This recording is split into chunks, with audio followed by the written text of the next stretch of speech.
Bonjour à tous, on se retrouve aujourd'hui pour une FAQ Mintos. Je commence à avoir des questions sur Mintos et c'est le moment de vous faire une petite FAQ avec ces questions. N'hésitez donc pas à aller dans la description voir les liens sur les différents chapitres. N'hésitez pas à aller directement à la question qui vous concerne. Je mets bien entendu un lien avec les questions directement. Et avant de commencer, je tiens à vous remercier car c'est totalement symbolique, mais nous avons passé le palier des 10 abonnés puisque au moment où je tourne cette vidéo, j'ai 14 abonnés. Je vous en remercie beaucoup et c'est un premier palier et j'espère pouvoir vous apporter beaucoup d'informations intéressantes. Et du coup, on va commencer tout de suite avec la première question, bien entendu, même si je l'ai déjà présenté dans une autre vidéo, comment fonctionne le crowdlending et la plateforme Mintos sur cette plateforme Mintos, qui est, comme vous le voyez indiqué ici, en place depuis 2015 et qui est la plus grosse plateforme au moins européenne sur ce type de marché, donc de prêt aux particuliers. Donc vous avez une vidéo ici si ça vous intéresse sur le site Mintos, donc qui vous renvoie vers YouTube, pour expliquer ce qu'est Mintos. Vous voyez qu'il y a beaucoup d'argent investi, beaucoup de pays, 63 pays, là on parle de 5 milliards d'investis et plus de 30 millions de prêts qui ont été faits. Comment ça fonctionne le prêt au particulier? C'est très simple. Donc vous voyez ici dans leur schéma, il y a différents prêts donc pour de l'automobile, pour de l'agriculture, pour des travaux dans l'immobilier, voilà, différents types de prêts qui peuvent être faits par des personnes. Ces personnes, elles font des prêts à des compagnies de crédit, donc des sociétés de crédit.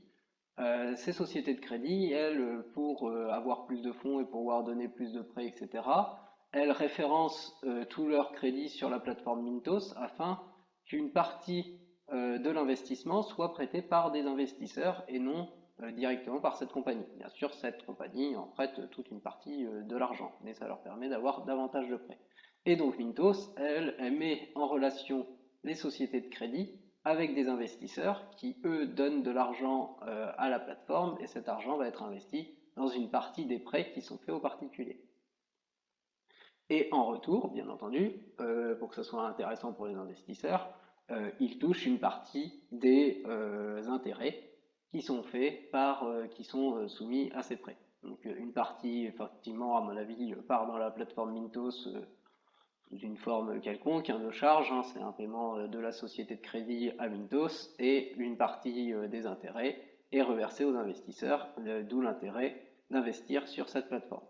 L'investisseur, lui, obtient une fois le prêt remboursé, donc le prêt il est remboursé par la personne qui a fait le prêt auprès de la société de crédit. La société de crédit, elle rembourse la partie des intérêts à Mintos qui la rétribue aux investisseurs qui étaient sur ce prêt-là. Ça part donc sur le compte de Mintos et après ça peut partir dans le portefeuille de la personne. Une nouvelle question concernant toujours le crowdlending et Mintos. Le remboursement des prêts sur Mintos est-il mensuel ou en une seule fois à la fin du prêt? Le capital plus les intérêts, bien entendu. Je vais vous montrer ça sur la plateforme. Donc concernant les prêts et les remboursements, est-ce qu'ils sont à la fin, est-ce qu'ils sont au fur et à mesure, etc. Donc on est sur mon compte Mintos et là vous voyez je suis sur ma liste de prêts terminés, c'est ce que j'ai sélectionné. Donc voilà comment ça s'affiche, la liste de prêts terminés, donc vous voyez vraiment toute la liste de prêts. La date de fin qui est ici la dernière colonne, vous voyez, bon, là elles sont non, il n'y a même pas d'ordre, vous voyez, le 30-12 celui-là il était terminé, celui-ci c'était le 6, celui-ci c'était le 7. Donc ça c'est quand je dis terminé, c'est que voilà, la totalité du capital et des intérêts, je l'ai perçu. Si c'est encore en cours, ben, je vais avoir des paiements qui vont être faits au fur et à mesure et je vais ils vont être, ces prêts vont être dans une autre liste. Donc on voit ici l'ID du prêt puisqu'il y a toujours un ID sur lequel on peut cliquer et puis c'est l'onglet que je vous ai ouvert après pour vous montrer un peu comment se présente le détail. On voit là les différents pays, la Pologne, un peu de Lettonie, un peu d'Espagne, etc. Dans toute ma liste. On voit en deuxième, et on voit le loan type, donc ici, short term. C'est souvent des short term puisque moi j'ai mis, comme je vous l'ai présenté déjà, sur 6 mois pour l'instant. Je vais passer au bout d'un moment à un an, je pense. Ça changera pas grand-chose. Ensuite, la compagnie de prêt, la compagnie de crédit et le risque Mintos, donc la note qui est entre 2 et 10. Donc voilà, ici Sum Finance avec une note de 7, Sum Finance aussi. Vous voyez que Sum Finance, ils sont dans plusieurs pays, à la fois en Pologne et à la fois en Lettonie, hein, donc c'est la même grosse société, mais c'est des agences différentes. Ici, on a Dine Credito avec un risque qui est plus élevé puisque la note est plus faible, hein, et les couleurs plus sévères, mieux c'est. Et plus on va vers le 10, mieux c'est. Ensuite, vous avez la date de début de prêt. Donc là, voilà, hein, la date de début de prêt. Le montant investi, 11 euros. Alors pourquoi vous voyez que des 11? C'est un peu comme je vous l'ai expliqué. Vous pouvez, si vous faites une stratégie personnalisée, vous pouvez mettre le minimum et le maximum. Et ici, vous voyez dans mon compte, alors là pour l'instant c'est de l'argent qui n'a pas été réinvesti, mais ça tourne automatiquement, hein. Si l'algorithme il a suffisamment pour faire votre maximum, donc moi qui est 11, puisque j'ai mis entre 10 et 11 pour l'instant, il va aller mettre le maximum. Moi, c'est ce que j'ai constaté en tout cas, hein, avec les différents tests que j'ai pu faire. Il va aller mettre le maximum. S'il est en dessous de 10, ben, il va rien pouvoir faire, puisque je lui ai dit 10 minimum, et on n'a pas le droit de mettre en dessous de 10 dans une personnalisée, dans une stratégie personnalisée. Et par contre, si là le montant est, imaginons, c'est pas 18,72 mais c'est 10,72, et ben il va aller clairement faire un prêt à 10,72 ou trouver quelque chose dans les équivalents. Il va pas attendre d'avoir 11 nécessairement, il va peut-être mettre à 10, voilà. Mais du coup, ça fait beaucoup, vous aurez beaucoup de prêts qui seront à votre maximum, sauf si votre maximum est très loin du minimum. Si vous mettez effectivement entre 10 et 1000, bon, là je pense que vous aurez un peu tous les montants. Et par contre, vous inquiétez pas, hein, ici, ça va bien se réinvestir, il n'y a pas de souci là-dessus. Bon, là en plus, j'ai pas réfléchi, c'est peut-être déjà réinvesti, hein, ça met pas, ça tourne vraiment tout seul, c'est vraiment tranquille de ce point de vue-là. Ici, vous avez le taux d'intérêt, donc 14, du 14%, du 16%, du 12,5%, il y a un peu de tout, hein, au niveau des intérêts. Et vous avez les paiements que j'ai reçus. Donc comme c'est clôturé, vous voyez, à chaque fois, je suis à plus de 11. Sinon, ça voudrait dire que je ne récupère pas mon capital, mais non, il n'y a pas de souci là-dessus. Et puis après, bon, bah, les montants que je reçois, vous voyez, c'est pas forcément énorme, puisque je suis sur des prêts court terme, et qui sont en fonction de à la fois le taux et à la fois le temps que la personne a emprunté l'argent. Effectivement, si la personne elle a emprunté l'argent que quelques jours, et ben, vous voyez, elle ne doit qu'un centime, c'est normal. Et enfin, bon bah voilà, le capital restant qu'il me doit à zéro, hein, vu que je suis dans la liste de tous les prêts qui sont finis, tout doit être à zéro. Comment ça se présente à l'intérieur? Donc j'en ai sélectionné quelques-uns, c'est pour vous montrer justement un peu plus différents cas. Donc voilà, là vous avez tout le détail quand je clique sur un numéro, hein. Donc je clique sur un numéro ici, paf, ça ouvre cette page-là. Le premier onglet de la page, vous voyez qu'il y a trois onglets. Le premier onglet de la page, il va vous présenter, ben voilà, il vous remet le type, il vous met le montant total de la personne. Donc, bien sûr, moi je vais avoir que 11 euros là-dessus par exemple, ou 10 euros. Le montant qu'il doit encore rembourser, donc là c'est un prêt terminé, donc forcément zéro. Ensuite l'intérêt, donc ça c'est l'intérêt qui va être le même que dans le tableau. Son prêt lui était là sur 5 mois et un jour. Il lui restait 22 jours quand ça a été clôturé, donc ça veut dire qu'il l'a clôturé avant, donc vous voyez, finish prématuré à vie. Ici, il a l'autorisation, il y a beaucoup de sociétés qui le font, il a l'autorisation d'étendre son prêt, donc c'est-à-dire de rajouter un mois, puis un mois, puis un mois, comme vous voyez, il peut le faire 6 fois. Donc il peut étendre de 6 fois de un mois. Généralement, j'ai pas vu d'autres fois d'autres extensions qu'un mois, donc je sais pas s'ils ont droit à plus, mais en tout cas, à chaque fois que je le vois, c'est ça. Amortization method dont je vous ai déjà parlé qui est full ici, et vous voyez quand est-ce qu'il a commencé son prêt, quand est-ce que il y a eu bah, probablement la date de ah bah non ça c'est non, voilà ça c'est le début. Ah bah je sais pas trop, là je sais pas trop vous dire entre ces dates-là. En tout cas sa date de fin qui était prévue c'était le 22 février comme là je vous le fais on est le 30 janvier. Euh, Forcément ça veut dire qu'il a été clôturé avant. Ici, après, dans l'indication, donc là, ici, c'est tout vide, mais normalement, ça vous met la part de votre investissement et des investissements d'autres particuliers et de ce que la société de crédit elle prend pour son compte. Puisque, bien sûr, sur le montant ici, il y a des investisseurs, mais aussi une part de la société de crédit. Le fait de faire du co-lending, ça permet à la société de crédit de pouvoir proposer davantage de prêts, puisqu'elle a un montant plus élevé à proposer.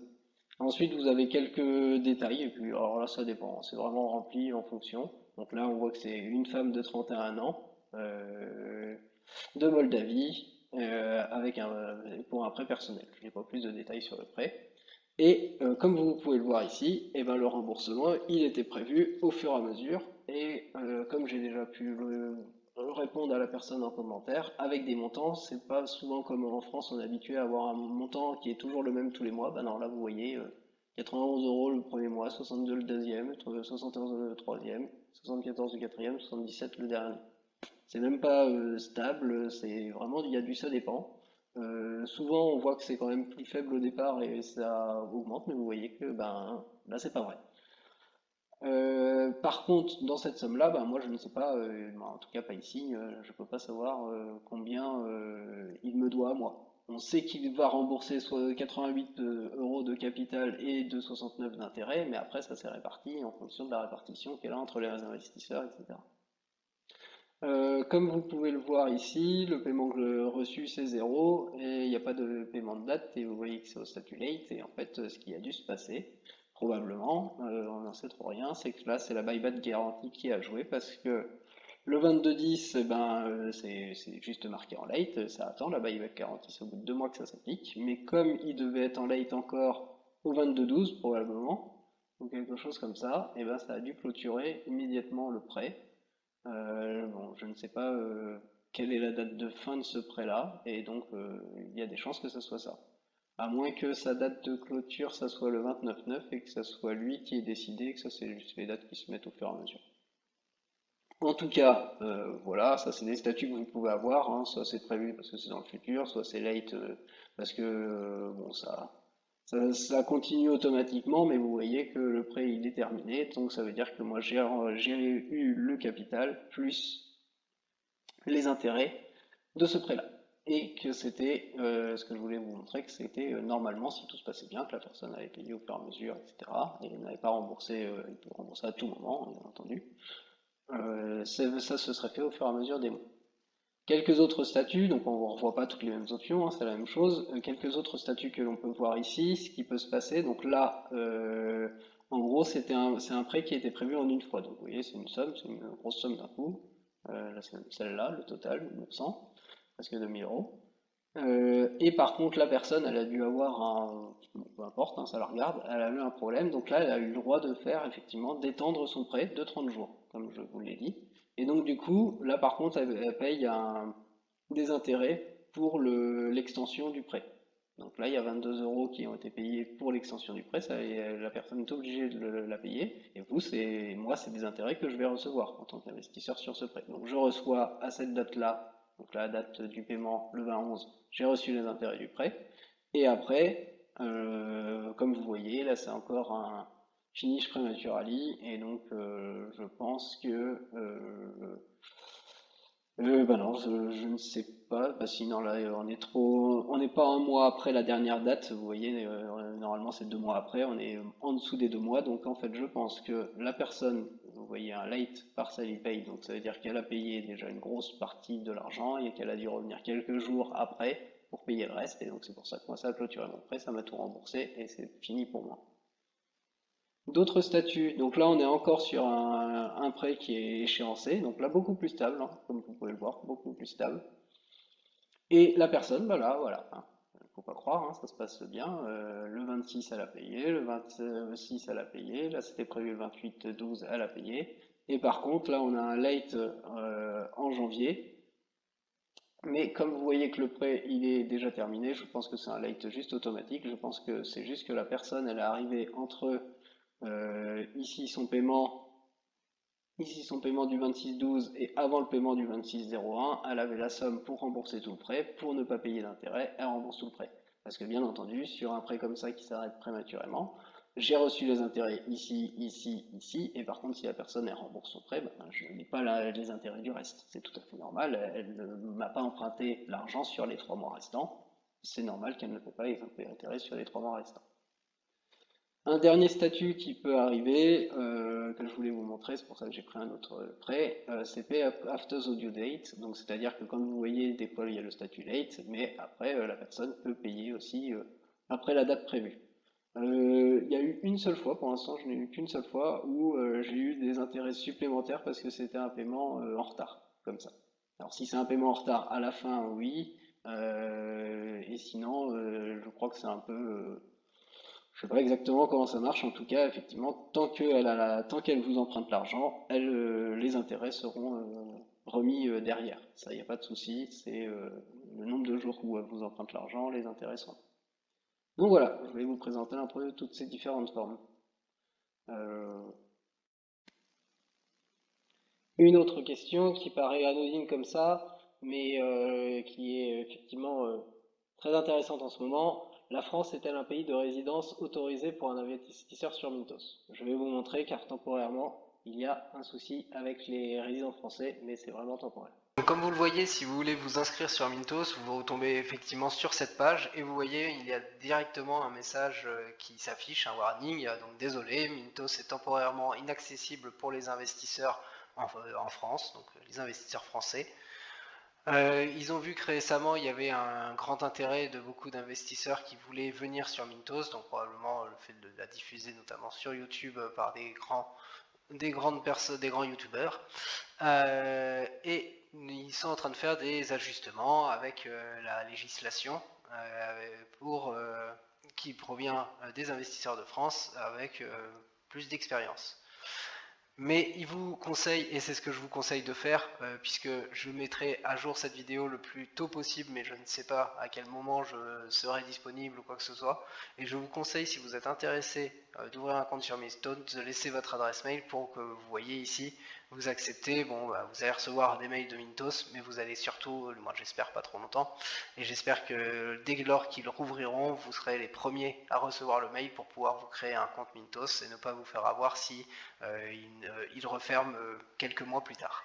Une nouvelle question, peu de prêts sont disponibles, quoi faire? Donc là il s'agit effectivement de quelqu'un qui a mis sa stratégie en place customisée et quand il essaye d'afficher le nombre de prêts, il y en a très peu de disponibles et donc du coup son argent n'est pas mis dans les prêts, donc son argent dort simplement sur le compte Mintos. Je vous montre ça dessus. On se retrouve donc sur Mintos dans la partie Invest, puisque c'est ici qu'on va faire une stratégie custom. Je vous remets le lien vers la vidéo où je vous explique tous les éléments d'une stratégie pour que ça soit le plus sécurisé, le moins risqué possible pour vous. Le risque zéro n'existe pas, je le rappelle. Donc les éléments, la buyback obligation à mettre absolument. Pour l'instant, je n'ai eu aucun défaut de paiement avec cette buyback obligation. À chaque fois, la société a racheté mon crédit si la personne faisait défaut. Moi, je mets les pays en Europe, mais ça, c'est vous qui voyez. Et le Mintos Risk, le score, je le mets supérieur à 5. Ça, c'est vous qui voyez. Je n'ai jamais eu de problème à partir de 5, en tout cas. Je n'ai jamais trop testé en dessous. Parce que j'ai suffisamment de prêts. Mais du coup, si vous avez mis tout ça, vous avez sélectionné vos pays, vous avez peut-être des critères un peu essentiels, un peu différents que vous souhaitez mettre ici. Et aussi, il y a la Full Amortization Method qu'il ne faut pas oublier si vous voulez effectivement être bien payé. Je vous ai tout expliqué dans la vraie vidéo avec la stratégie. Ce qui est intéressant ici, c'est qu'effectivement, moi je ne vous ai pas présenté ici combien vous voulez mettre en pourcentage, combien vous voulez mettre en mois, puisque ça, ça c'est vous que ça regarde. Mais on prend quelqu'un, on va dire, c'est quelque chose d'assez classique, qui voudrait minimum 10% de rendement, et par contre des prêts qui sont assez courts sur 6 mois, parce qu'il voudra avoir les retours assez régulièrement et que ça réinvestisse au fur et à mesure. Puisque je vous rappelle que ça réinvestit automatiquement si on l'a mis ici, réinvestir automatiquement. Vous voyez qu'ici, moi, avec cette stratégie-là, je n'ai que 266 prêts qui sont disponibles. Donc effectivement, ça peut ne pas être beaucoup en fonction de combien j'ai d'argent et tout, et donc l'argent peut rester bloqué. Des fois, ça peut être encore pire, hein, si la personne elle veut être un peu plus limitée, elle veut être à 12%, pas en dessous, ça va complètement limiter le nombre de prêts.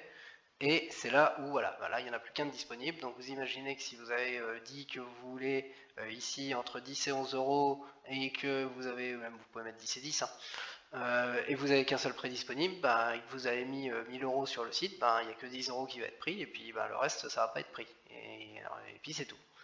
Donc c'est vraiment ici que vous pouvez jouer, donc vous inquiétez pas si vous voyez qu'il n'y a pas beaucoup de prêts, il y a deux éléments à faire, soit vous augmentez la durée si vous mettez effectivement sur un an ici l'autorisation des prêts. Vous allez voir que normalement on va changer, alors peut-être pas ici, on va voir, hein. mais on passe de 1. Là, il n'y en a toujours qu'un. Et par contre, un gros truc effectivement sur lequel on peut jouer, parce que actuellement, avant il y avait beaucoup plus de prêts qui étaient au-dessus de 10%, mais actuellement il faut savoir qu'il y en a beaucoup plus qui sont à 9,5% et pas en dessous. Et là vous allez voir que voilà, là on a tout d'un coup 27 000 prêts qui sont revenus et vous n'avez plus de problème de disponibilité des prêts. Nouvelle question qui a été posée, y a-t-il un risque de perdre son argent, de ne pas être remboursé du capital et des intérêts, donc de ce qui a été prêté à l'emprunteur? Eh bien malheureusement oui, le risque il existe de perdre son argent, c'est pour ça que je vous ai fait la vidéo, je vais encore vous remettre le lien vers celle-ci, concernant la stratégie à adopter pour minimiser ces risques et être le plus sécurisé possible, mais le risque zéro n'existe pas. La stratégie c'est vraiment, ça comporte vraiment les 3 volets, la diversification des prêts, mettre son argent le minimum dans plein de prêts disponibles, la buyback obligation, donc ça c'est vraiment important pour pouvoir se faire racheter ces prêts par l'organisme qui a prêté de l'argent, et la méthode full, ça c'est effectivement pour ne pas prêter son argent et que si la personne est en retard, qu'elle ne paye pas les intérêts sur son retard. Donc ça permet déjà de minimiser les risques, mais bien sûr malheureusement il existe toujours des cas où les investisseurs ne sont pas assurés de récupérer leur argent entièrement en tout cas. Le risque zéro quand on fait de l'investissement n'existe pas. J'en ai listé 2, il y en a sûrement d'autres, mais j'en ai déjà listé 2.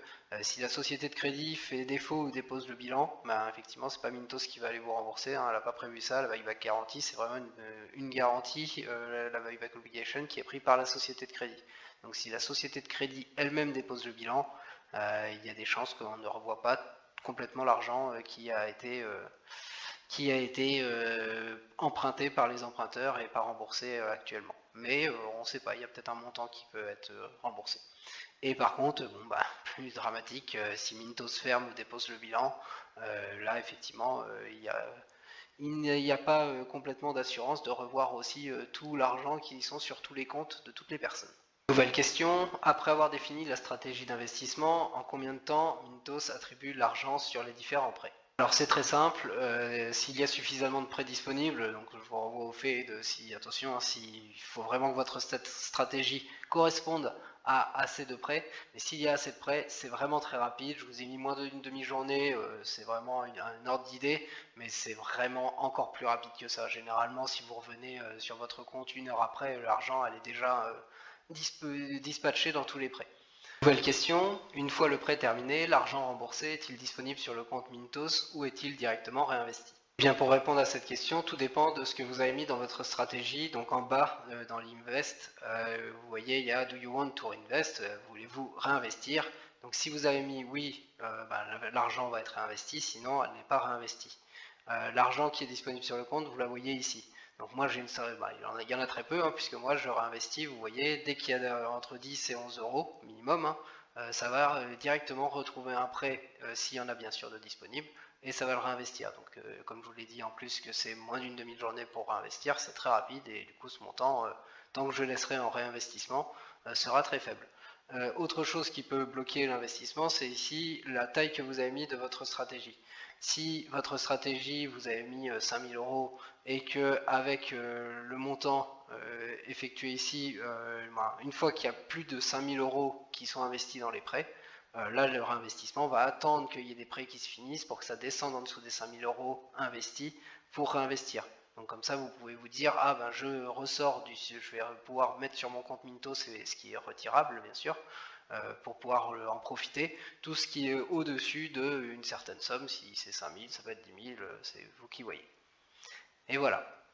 Eh bien, je vous souhaite une bonne journée et je vous dis à bientôt.